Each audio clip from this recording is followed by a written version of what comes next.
അസ്സലാമു അലൈക്കും വറഹ്മത്തുള്ളാഹി വബറകാതുഹു. അൽഹംദുലില്ലാഹി റബ്ബിൽ ആലമീൻ. അസ്സലാത്തു വസ്സലാമു അലാ റസൂലിൽ അമീൻ വ അലാ ആലിഹി വസഹ്ബിഹി അജ്മഈൻ. അമ്മാ ബഅദ്. വേദിയിലിരിക്കുന്ന ബഹുമാനരായ നാസർ ബാലുശ്ശേരി, റഷീദ് മാസ്റ്റർ, ഹുസൈൻ സാഹിബ് കാവന്നൂർ, സദസ്സിലുള്ള ബഹുമാനരായിട്ടുള്ള രക്ഷിതാക്കളെ, ആദർശ ബന്ധുക്കളെ, ഇന്ന് മദ്രസ മാനേജ്മെൻറ്റ് കോൺഫറൻസ് ആണ്. ബഹുമാനായ നമ്മുടെ wisdom Islamic organisation general secretary TK. Ashraf Sahib നിർത്തിയിടത്തുനിന്ന് തുടങ്ങാനാണ് ഞാൻ ഉദ്ദേശിക്കുന്നത്. വിഷയം തലമുറ മാറ്റവും മദ്രസ നവീകരണവുമാണ്. അത് നമുക്ക് മനസ്സിലാവണമെന്നുണ്ടെങ്കിൽ, അല്ലെങ്കിൽ അത്തരം വിഷയത്തിലൂടെ നമ്മൾ കടക്കണമെന്നുണ്ടെങ്കിൽ എത്രത്തോളം ഗുരുതരമായിട്ടുള്ള ഒരു സാഹചര്യത്തെയാണ് നമ്മൾ അഭിമുഖീകരിക്കുന്നത് എന്നതിനെക്കുറിച്ച് ഒരു ധാരണ നമ്മളെ സംബന്ധിച്ചിടത്തോളം വേണം. ഞാൻ ഇന്ന് ഈ ഒരു കോൺഫറൻസിലോട്ട് വരുന്നതിന് മുമ്പ് ഇങ്ങനെ ഞങ്ങളെ കുറച്ച് സുഹൃത്തുക്കൾ ഈ എത്തിസവുമായി ബന്ധപ്പെട്ട്, അതേപോലെ തന്നെ ലിബറൽ ആശയങ്ങളുമായി ബന്ധപ്പെട്ടുള്ള ഡിസ്കഷൻ നടക്കുന്ന ഒരു ഗ്രൂപ്പിൽ നമ്മുടെ ഒരു വീഡിയോക്ക്, നമ്മുടെ ഡോക്ടർ ബാസിലിൻ്റെ ഒരു വീഡിയോക്ക് താഴെ വന്ന ഒരു കമൻറ്റ് ഞാനിങ്ങനെ നോക്കിയിരുന്നു. ഞങ്ങളിങ്ങനെ ഡിസ്കസ് ചെയ്തു. ആ കമൻറ്റ് ഇങ്ങനെയാണ്. ഈ കമൻറ്റ് എഴുതുന്നത് മലപ്പുറം ജില്ലയിൽ നിന്നുള്ള ഒരു പെൺകുട്ടിയാണ്, ഒരു മുസ്ലിം നാമധാരിയായിട്ടുള്ള ഒരു പെൺകുട്ടി. ഇത് പറയുന്നത്, ഈ ഒരാൾ ഹോമോസെക്ഷൽ ആയാൽ എന്താണ് കുഴപ്പം? അവർ നിങ്ങളെ പിടിച്ചൊന്നും ചെയ്യാനൊന്നും പോണില്ലല്ലോ. അപ്പോൾ ആ വീഡിയോയിൽ, അതായത് ഒരാൾ സ്വവർഗരതിയിൽ ഏർപ്പെട്ടാൽ എന്താണ്, നിങ്ങൾക്ക് എന്താ പ്രശ്നം, നിങ്ങൾ എന്തിനാണ് അതിനൊക്കെ തടുക്കാൻ പോണത്? അതിൻ്റെ താഴെ എഴുതിയിട്ടുണ്ട്, അപ്പോൾ ആ വീഡിയോയിൽ വിമർശിക്കുന്നുണ്ട്, ഇങ്ങനെ ഒരാൾക്ക് ഒരാണിന് പെണ്ണാണെന്നും പെണ്ണിന് ആണാന്നൊക്കെ ക്ലെയിം ചെയ്യാമെങ്കിൽ ഇങ്ങനെ ക്ലെയിം ചെയ്യുന്ന ആളുകളുണ്ട്. എന്ത്, ഞാൻ പട്ടിയാണ്, പൂച്ചയാണ് എന്നൊക്കെ പറയുന്ന ആൾക്കാരുണ്ട്. അത്തരം ആളുകളൊക്കെ ഉണ്ട്. അത്തരം ആളുകളൊക്കെ വെസ്റ്റേൺ സൊസൈറ്റിയിൽ വ്യാപകമായി വന്നുകൊണ്ടിരിക്കുകയാണ്. അപ്പൊ അത് എടുത്തു കാണിക്കുമ്പോൾ അതിനും ഈ കുട്ടി മറുപടി എഴുതിയിട്ടുണ്ട്. എന്ത്, അങ്ങനെ ആരെങ്കിലും പറഞ്ഞു വെച്ചിട്ട് നിങ്ങൾക്ക് എന്താ പ്രശ്നം? ഒരാൾ പട്ടിയാണ്, പൂച്ചയാണ്, ഞാൻ പട്ടിയാണ്, പൂച്ചയാണ് എന്ന് ഒരാൾ പറഞ്ഞാൽ നിങ്ങൾക്ക് എന്താണ് പ്രശ്നം എന്നാണ് ചോദിക്കുന്നത്. അതായത് ഒരാളുടെ ഒരു എഡ്യൂക്കേഷനിൽ, വിദ്യാഭ്യാസത്തിൽ, അയാള് ജനിച്ച് വീണ് ഒരു നഴ്സറി സ്കൂളിൽ പ്രീ KG പോകാൻ തുടങ്ങിയത് മുതൽ +2 വരെ, UG വരെ, അല്ലെങ്കിൽ PG വരെ കംപ്ലീറ്റ്ലി എന്താ പറയാ, മതനിരാസത്തിൽ അധിഷ്ഠിതമായിട്ടുള്ള, മതപരമായ ആശയങ്ങൾക്ക് യാതൊരു പ്രാധാന്യവും കൊടുക്കാത്ത, അല്ലെങ്കിൽ മതപരമായ ആശയങ്ങൾ പലതും കാലഹരണപ്പെട്ടതാണ് എന്ന് പറയുന്ന രീതിയിലുള്ള അധ്യാപനങ്ങളാണ് ഒരാൾക്ക് കിട്ടിക്കൊണ്ടേയിരിക്കുന്നത്. ഇതാണ് യാഥാർത്ഥ്യം. ഒരാൾ സ്കൂളിൽ പോകുമ്പോഴും അല്ലെങ്കിൽ ഒരാൾ ഇനി കോളേജിൽ പോകുമ്പോഴൊക്കെ അവൻ്റെ പാഠപുസ്തകങ്ങളിൽ നിന്ന് കിട്ടുന്നതും, ഇന്നത്തെ കാലത്ത് LGBT മറ്റു കാര്യങ്ങളൊക്കെ നമ്മുടെ പാഠപുസ്തകത്തിലോട്ട് കടന്നു വന്നുകൊണ്ടിരിക്കുകയാണ്.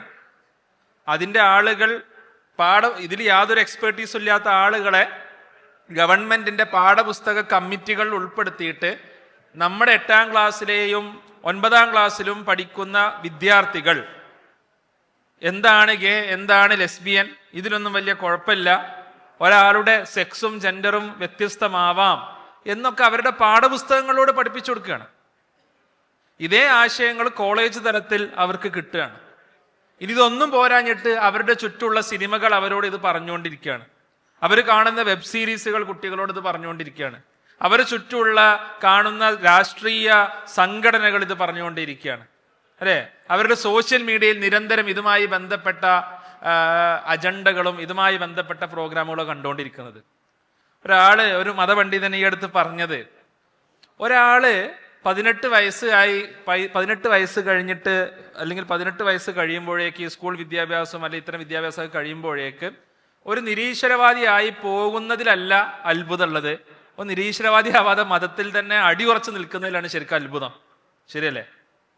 എല്ലാ കാര്യങ്ങളും എന്താണ്, അവന്റെ ചുറ്റുമുള്ള എൻവയോൺമെന്റിൽ നിന്ന് കംപ്ലീറ്റ്ലി ഫീഡ് ചെയ്യപ്പെടുന്നത് മതനിരാസവുമായി ബന്ധപ്പെട്ടുള്ള കാര്യങ്ങളായിരിക്കെ, ഒരു 10-18 വയസ്സ് കഴിഞ്ഞിട്ട് ഒരാൾ മതവിശ്വാസിയായിട്ട്, ഒരാൾ 5 നേരം നിസ്കാരവുമായിട്ട്, ഒരാൾ കൃത്യമായിട്ടുള്ള ദൈവവിശ്വാസം, റബ്ബിലുള്ള ഈമാനും തഖ്വയുമായിട്ട് നിലനിൽക്കുന്നുണ്ടെങ്കിൽ അതാണ് ഇന്നത്തെ കാലത്ത് വലിയ അത്ഭുതം എന്നുള്ളത്.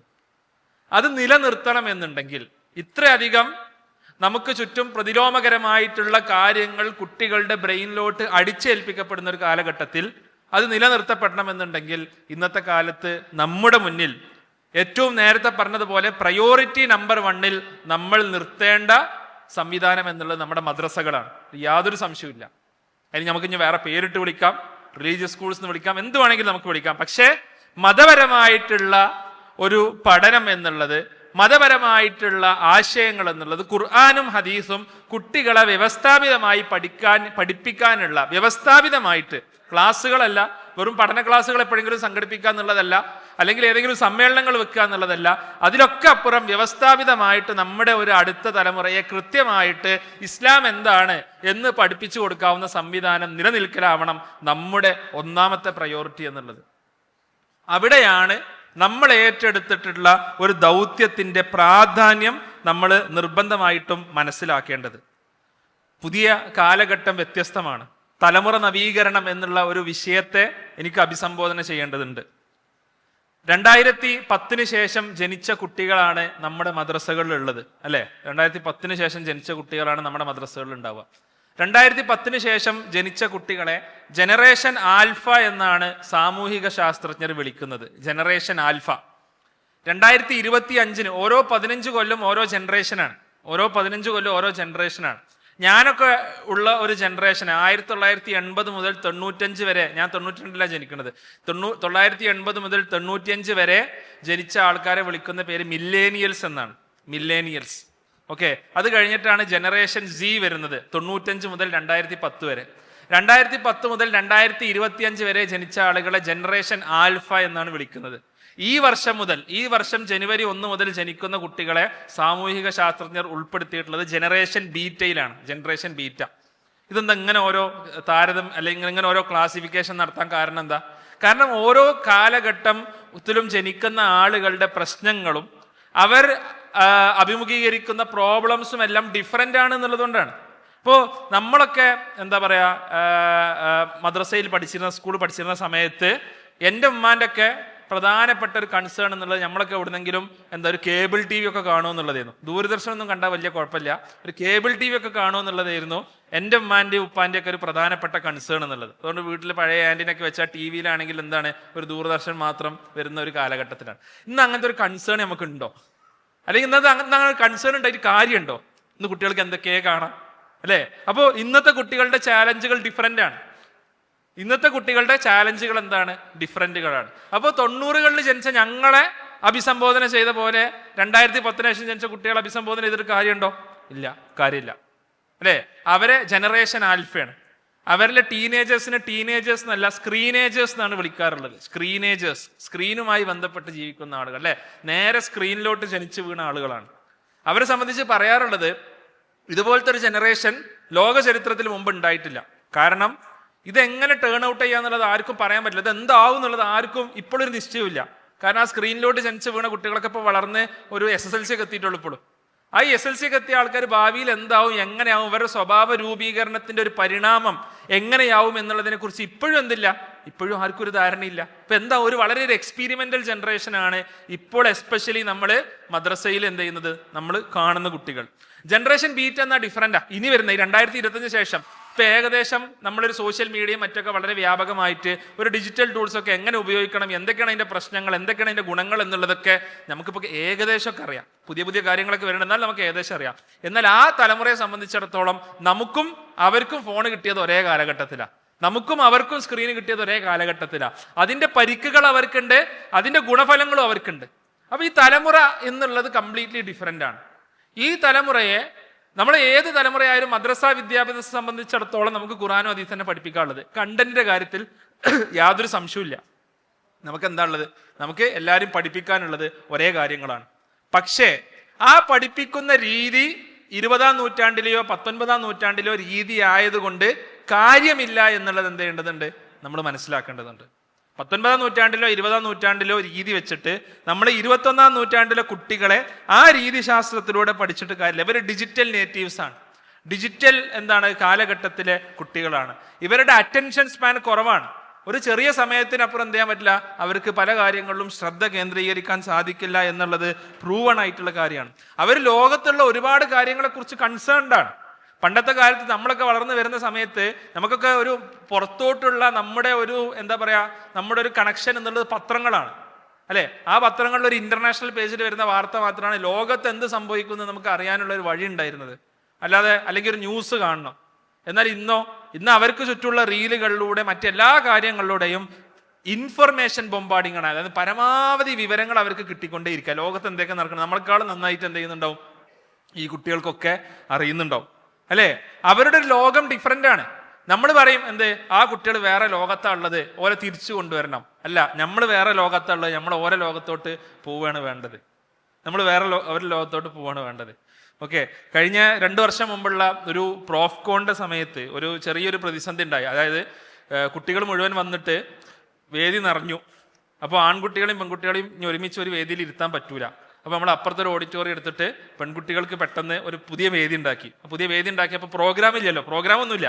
കാരണം ആൺകുട്ടികൾക്കുള്ള പ്രോഗ്രാമൊക്കെ ഷെഡ്യൂൾഡ് ആണ്. അപ്പോൾ എന്തുവരോട് പറയണം എന്നൊരു ഡിസ്കഷൻ വന്നു. അപ്പോൾ ഞാനും നമ്മുടെ താജുദ്ദീൻ സ്വലായി ഞങ്ങളിങ്ങനെ ഡിസ്കസ് ചെയ്യാണ് എന്താണ് ഈ കുട്ടികളോട് പറയേണ്ടത്.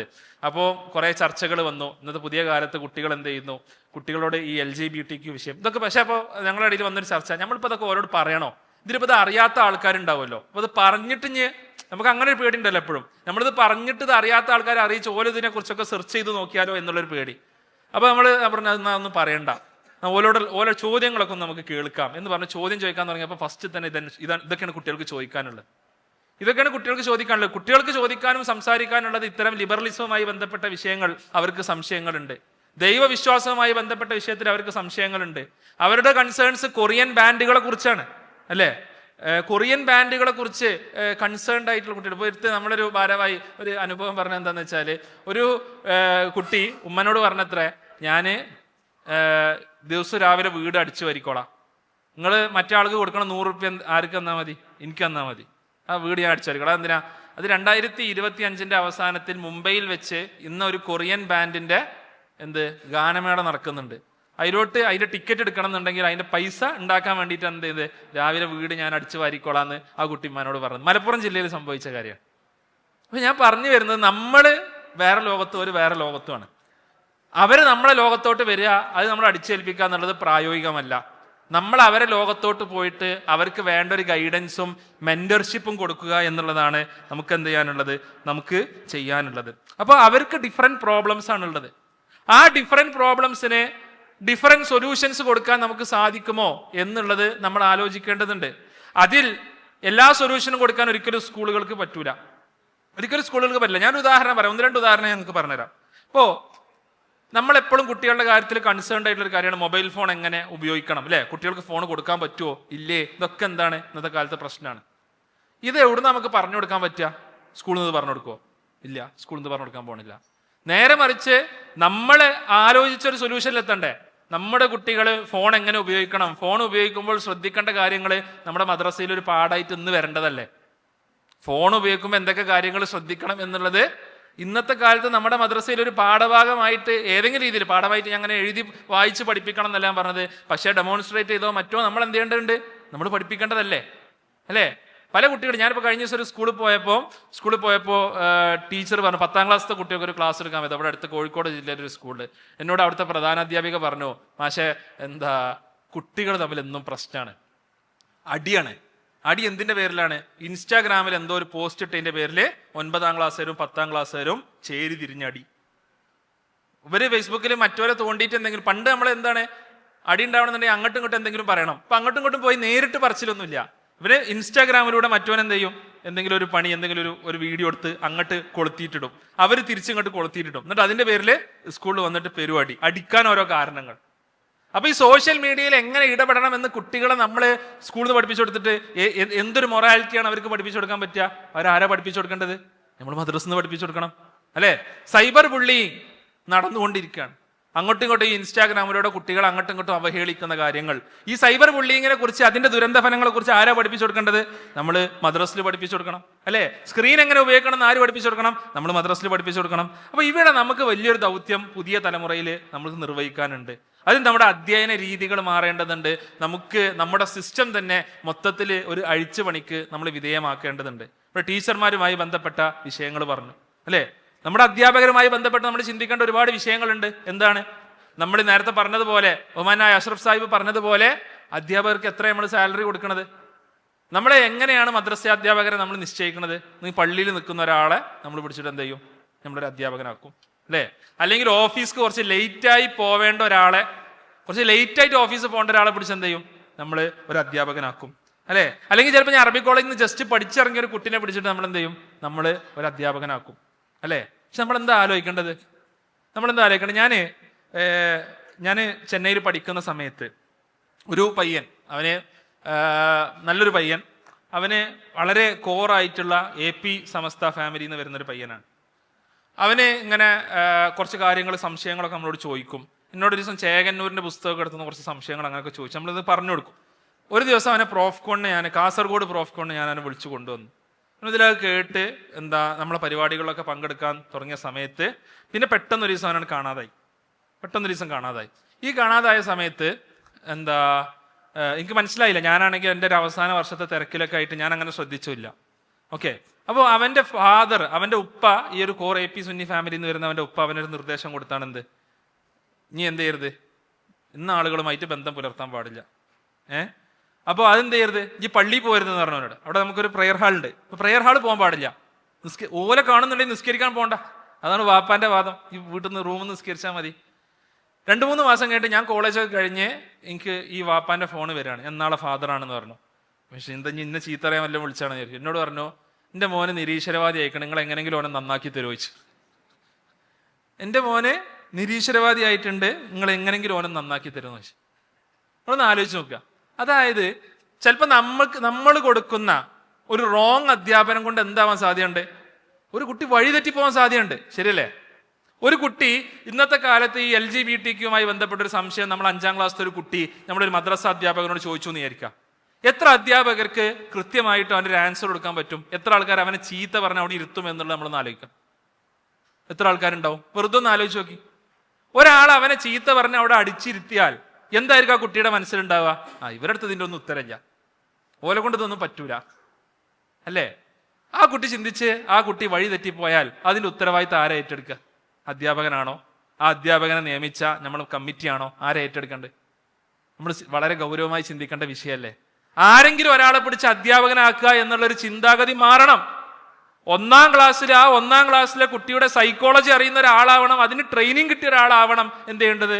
നമ്മുടെ അധ്യാപകനായി മാറേണ്ടത്. അതിനുള്ള ട്രെയിനിങ് നമ്മുടെ മദ്രസ ബോർഡുകൾ പ്രൊവൈഡ് ചെയ്യുന്നുണ്ടാവും. അതിന് പോവാത്ത ഒരാൾ എന്ത് ചെയ്യാൻ പാടില്ല? നമ്മളവിടെ അധ്യാപകനാക്കി ഇരുത്താൻ പാടില്ല. അത് ചിലപ്പോൾ ഏതെങ്കിലും ഒരു കുട്ടി വന്ന് വഴി തെറ്റാനായിരിക്കും കാരണമാവുക എന്നുള്ളത് നമ്മൾ മനസ്സിലാക്കണം. ശരിയല്ലേ? ആ വഴി തെറ്റിയാൽ ആരാണ്? ആരോട് നമ്മൾ സമാധാനം വരണ്ടല്ലേ? അല്ലേ? അപ്പോൾ ഇത്തരത്തിലുള്ള പ്രശ്നങ്ങൾ ഒഴിവാക്കണം എന്നുണ്ടെങ്കിൽ നമ്മുടെ അധ്യാപകർക്ക് കൃത്യമായി നല്ല ട്രെയിനിങ് കിട്ടണം.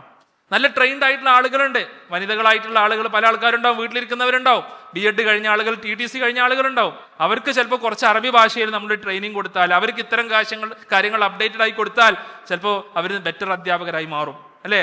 അപ്പോൾ ഇതിനുള്ള സംവിധാനങ്ങൾ നമ്മൾ ഉണ്ടാക്കണം.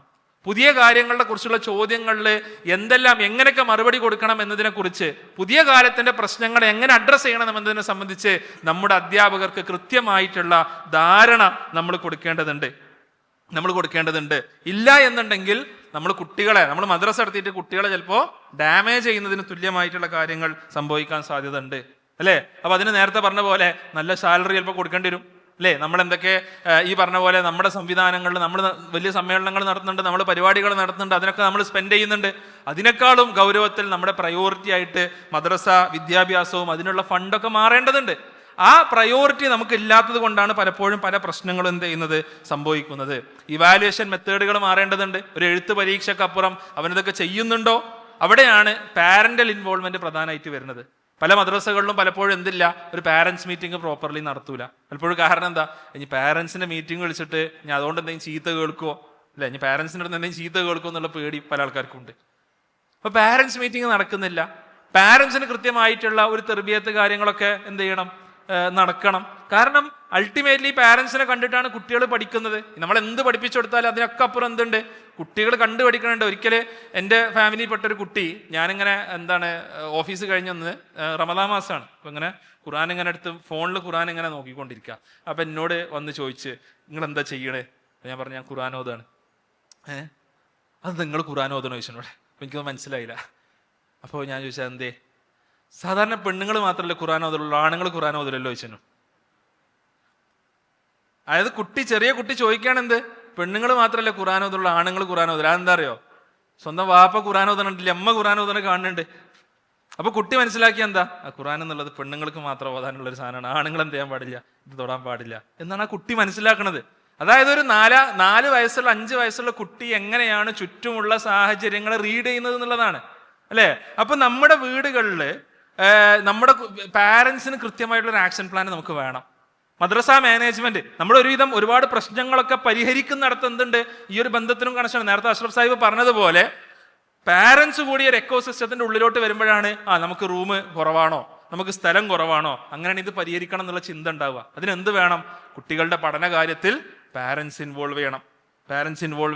പാരൻസിന്റെ ഇൻവോൾവ്മെന്റ് മനഃപൂർവ്വം നമ്മൾ എന്ത് ചെയ്യണം, നമ്മൾ ഉണ്ടാക്കാൻ നമ്മൾ ശ്രമിക്കേണ്ടതുണ്ട്. ചില കാര്യങ്ങളൊക്കെ നമ്മൾ എന്ത് ചെയ്യേണ്ടി വരും, നമ്മൾ ട്രാക്ക് ചെയ്യേണ്ടി വരും. വീട്ടിൽ പോയി ചെയ്യുന്നുണ്ടോ എന്നുള്ളത് നമ്മൾ കൃത്യമായി നോക്കേണ്ടി വരും. അതിനുവേണ്ടി നമ്മൾ അധ്യാപകരെ ചുമതലപ്പെടുത്തേണ്ടി വരും. ഈ കാര്യങ്ങൾ നമ്മുടെ പാരൻസുമായിട്ട് കൃത്യമായിട്ടുള്ള ഒരു കണക്ഷൻ നമുക്ക് ഉണ്ടാവണം. അപ്പോൾ പലപ്പോഴും വരുന്നൊരു പരാതി എന്താ, കുട്ടികൾ അല്ലെങ്കിൽ രക്ഷിതാക്കള് മദ്രസകൾക്ക് പ്രാധാന്യം കൊടുക്കുന്നില്ല, അല്ലേ? നമുക്ക് എല്ലാവർക്കും ഉള്ള പരാതിയാണ്. കുട്ടികളോ രക്ഷിതാക്കളോ മദ്രസകൾക്ക് വേണ്ട പ്രാധാന്യം കൊടുക്കുന്നില്ല. ഭൗതിക വിദ്യാഭ്യാസത്തിനാണ് അവരെന്ത് ചെയ്യുന്നത്, അവര് പ്രാധാന്യം കൊടുക്കുന്നത്.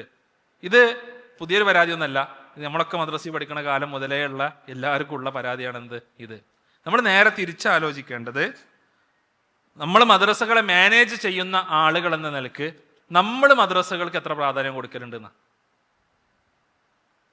മദ്രസകളെ മാനേജ് ചെയ്യുന്ന ആളുകൾ എന്നുള്ള നിലക്ക് നമ്മൾ മദ്രസകൾക്ക് എത്രത്തോളം പ്രാധാന്യം കൊടുക്കുന്നുണ്ട്, അതിൻ്റെ ഒരു റിഫ്ലക്ഷൻ എന്തുണ്ടാവുള്ളൂ, തിരിച്ചുണ്ടാവുള്ളൂ, അല്ലേ?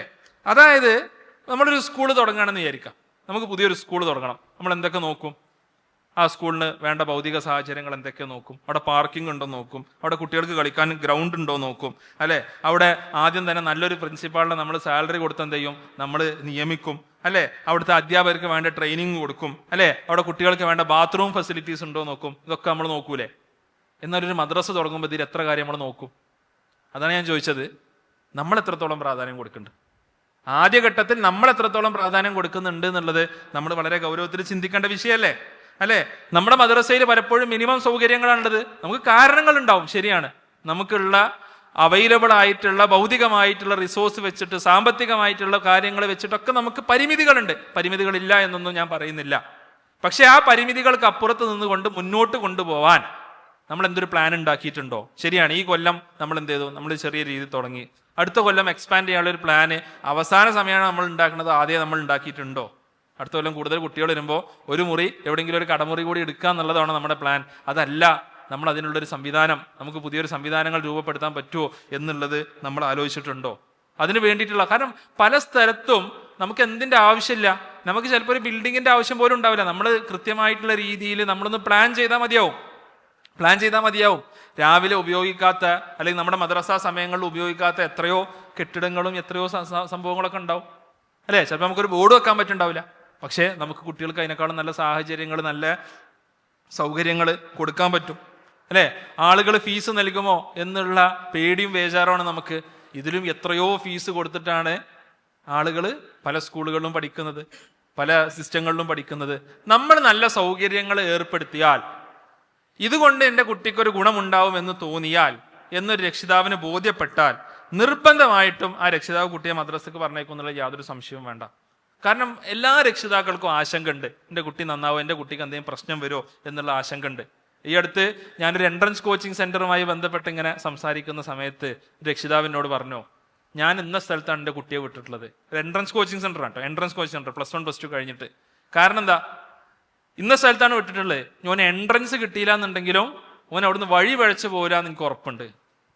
എൻട്രൻസ് കിട്ടിയില്ല എന്നുണ്ടെങ്കിലും അവിടെ പോയിട്ട് എന്തെയില്ല, അവൻ വഴി തെറ്റിപ്പോല, അവൻ എന്തെങ്കിലും കിട്ടിക്കോട്ടെ, പക്ഷെ അവൻ എന്തെയില്ല, അവൻ അവിടുന്ന് കുറെ കച്ചറിക്കൊന്നും പോകാനുള്ള സാധ്യത വളരെ കുറവാണ്. അല്ലേ? ഇങ്ങനെ ചിന്തിക്കുന്ന ഒരുവിധം എല്ലാ രക്ഷിതാക്കളും ഇങ്ങനെ ചിന്തിക്കുന്ന ആൾക്കാരാണ്, ഇത് റിയലൈസ് ചെയ്ത ആൾക്കാരാണ്. അപ്പൊ നമ്മുടെ കുട്ടികളെ സംബന്ധിച്ചിടത്തോളം രക്ഷിതാക്കൾ ആശങ്കാകുലരാണ്. അതിന് നമുക്ക് ഫീസ് വാങ്ങാം, അതിന് നമ്മൾ മടി വിചാരിക്കേണ്ട ആവശ്യമില്ല. ആവശ്യമുള്ളവർക്ക് സ്കോളർഷിപ്പുകൾ കൊടുക്കാം, ആവശ്യമുള്ളവരെ സപ്പോർട്ട് ചെയ്യാൻ നമ്മുടെ നാട്ടിൽ നിന്ന് സംവിധാനങ്ങൾ ഉണ്ടാക്കാം. പക്ഷെ ഒരു ഫീസ് കുറച്ച് വാങ്ങിക്കൊണ്ട് മദ്രസ എന്ന് പറഞ്ഞാൽ ഫീസ് കേൾക്കുമ്പോൾ തന്നെ എന്തോ ഒരു ചീപ്പ് ഏർപ്പാട് എന്നുള്ളൊരു തോന്നൽ ആൾക്കാർക്ക് നമ്മൾ ഉണ്ടായി കൊടുക്കരുത്. ഇത് കേൾക്കുമ്പോൾ തന്നെ എന്തോ ഒരു ചീപ്പ് പരിപാടിയാണ്, അത്രേ ഉള്ളൂ, അല്ലേ? അത് നമ്മൾ ഫ്രീ ആയി കൊടുത്ത ആൾക്കാർക്ക് ഒരു വില ഉണ്ടാവില്ല എന്നാണ് എൻ്റെ അഭിപ്രായം. എനിക്ക് എപ്പോഴും തോന്നാറുള്ളതാണ്, ഫ്രീ ആയി കൊടുക്കുമ്പോൾ എന്തുണ്ടാവില്ല, ആൾക്കാർ അതിനൊരു ഗുണനിലവാരം കൽപ്പിക്കുന്നില്ല, അല്ലേ? അതിനൊരു വില കൽപ്പിക്കുന്നില്ല. ഫീസ് നിങ്ങൾ വാങ്ങുക, ഫീസ് കൊടുക്കാൻ സാഹചര്യം ഇല്ലാത്തവരെ പഠിപ്പിക്കാൻ നമ്മൾ വേറെ സംവിധാനം കണ്ടാൽ പോരെ? അതിനുള്ള സംവിധാനങ്ങൾ നമ്മൾ വേറെ കാണുക എന്നുള്ളതാണ് പ്രായോഗികമായി നമ്മൾ ചെയ്യേണ്ട കാര്യങ്ങൾ എന്നുള്ളത്, അല്ലേ? അപ്പോൾ നമ്മൾ ഇന്നത്തെ കാലത്ത് നമ്മുടെ മദ്രസകളിൽ എന്താണ് വലിയൊരു ട്രാൻസ്ഫോർമേഷൻ വരേണ്ടതുണ്ട്. അത് ഞാൻ പറയുന്നത് നമ്മുടെ കുട്ടികളുമായി ബന്ധപ്പെട്ട കാര്യങ്ങൾ പറഞ്ഞു, അധ്യാപകരുമായി ബന്ധപ്പെട്ട കാര്യങ്ങൾ പറഞ്ഞു, അതേപോലെ തന്നെ പാരൻസുമായി ബന്ധപ്പെട്ട കാര്യങ്ങൾ വന്നു. പക്ഷെ നമ്മുടെ ഒരു മൈൻഡ് സെറ്റിൽ നമ്മുടെ മദ്രസകൾ എന്നുള്ളത് എന്താ പറയുക, നമ്മുടെ ഒരു അടുത്ത ജനറേഷനെ ക്രിയേറ്റ് ചെയ്യുന്ന, അവർക്കുള്ള സാധ്യതകൾ ഒരുക്കുന്ന സ്ഥലങ്ങളായി മാറേണ്ടതുണ്ട്. അവിടെ നമ്മൾ ഇപ്പോൾ ഒരു സ്കൂളിൽ പോകുമ്പോൾ, ഇപ്പോൾ ഞാനോ അല്ലെങ്കിൽ നിങ്ങളൊന്നും പോയ കാലത്തെ പോലത്തെ സ്കൂളൊന്നും അല്ല ഇപ്പോൾ, അല്ലേ? കംപ്ലീറ്റ്ലി മാറിയിട്ടുണ്ട്. സ്കൂൾ കുറേ മാറ്റങ്ങൾ വന്നിട്ടുണ്ട്. എക്സ്പീരിയൻഷ്യൽ ലേണിങ്ങിന് പല കാര്യങ്ങളും ചെയ്തു പഠിക്കുന്നതിന് പലയിടത്തും എന്ത് ചെയ്തിട്ടുണ്ട്, ഇമ്പോർട്ടൻസ് വന്നിട്ടുണ്ട്.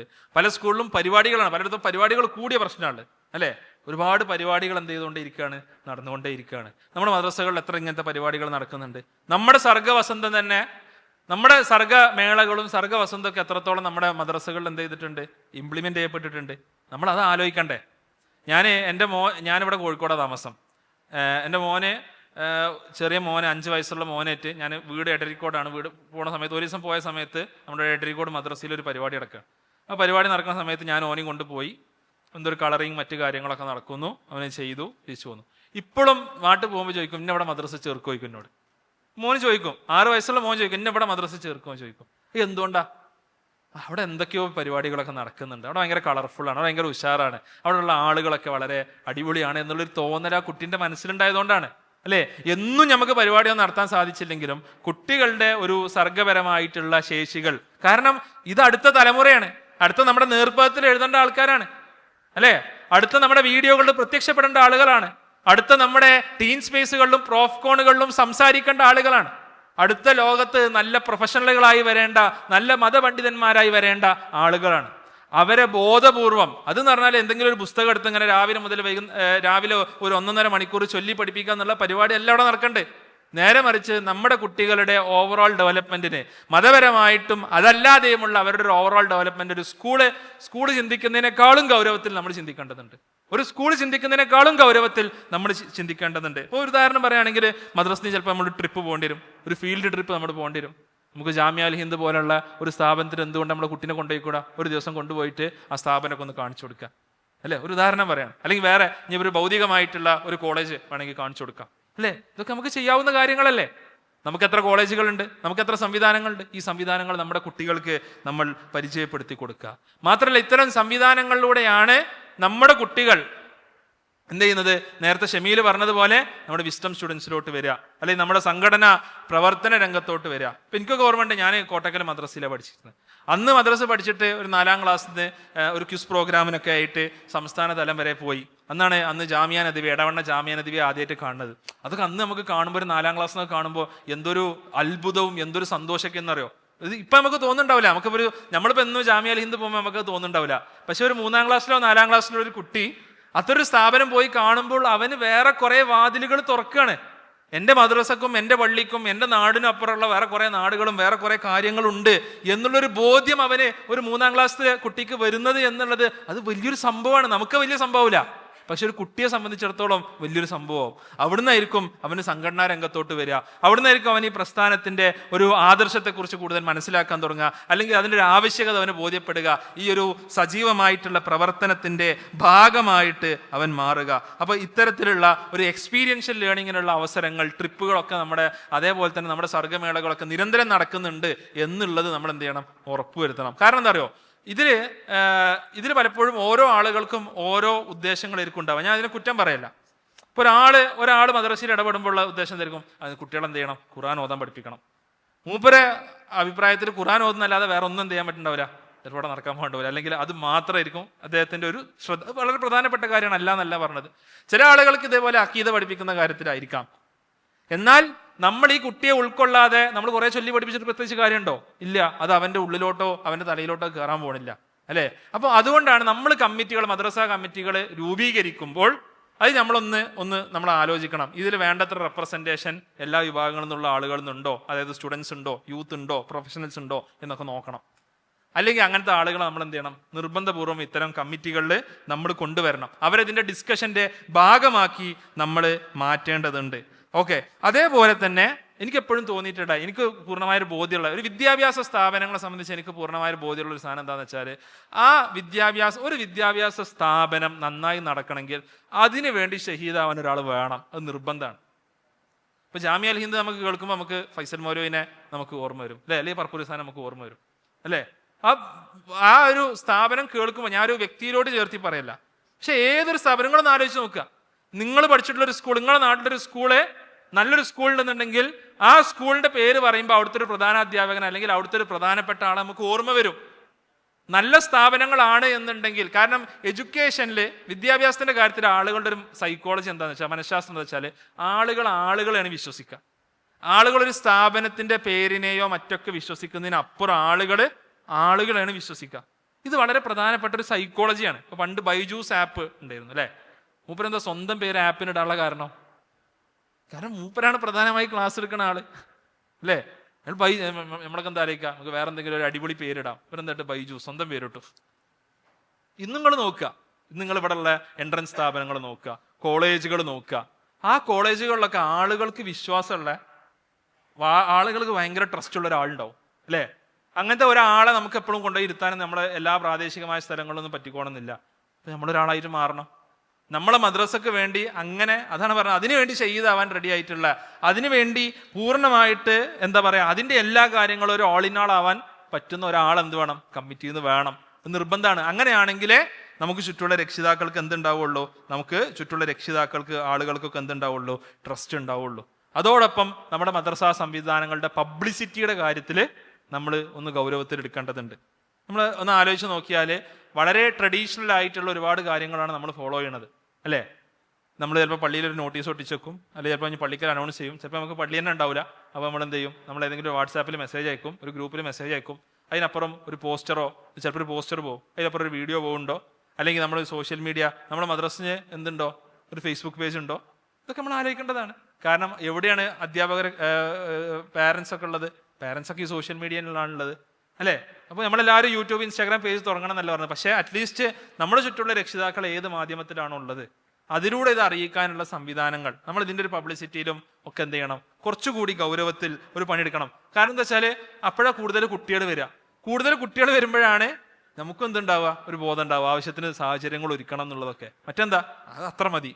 കാരണം എന്താ, അതിൽ കൂടുതൽ വന്നപ്പോൾ ഇടങ്ങാറാണ്. അതിൽ കൂടുതൽ വന്നാൽ നമുക്ക് ഇടങ്ങാറാണ്. അപ്പോൾ നമ്മൾ എന്ത് ചെയ്യണ്ട? നമ്മൾ അതിന് വേണ്ടി വല്ലാതെ പണിയെടുക്കണ്ട എന്നുള്ളൊരു ചിന്തയിലാണോ ചിലരെങ്കിലും ഉള്ളത് എന്നുള്ളത് ഇടയ്ക്ക് എനിക്ക് തോന്നിപ്പോവാറുണ്ട്.